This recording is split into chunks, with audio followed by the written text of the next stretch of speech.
Kinutlo gikan sa basahon ni Propeta Isaías.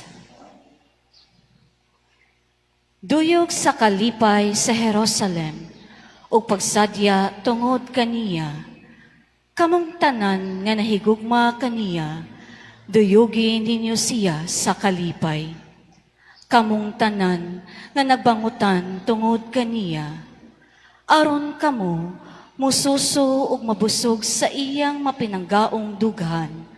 Aron kamo muinom nga malipayon sa iyang daghang gatas. Kay nag-ingon ang Ginoo, pauswagon ko siya sama sa suba ug padaghanon ko ang bahandi sa kanasuran sama sa nagbaha nga sapa ug magsusuka. Kuguson kaniya diha sa iyang batang, ug ugay-ugayon diha sa iyang sabakan.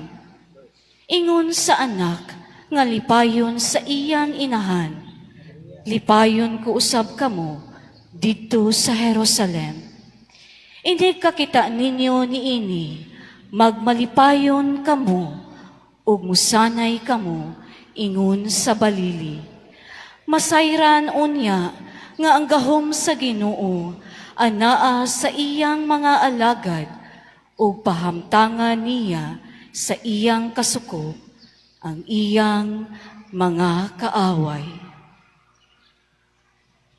Ang pulong sa Ginoo.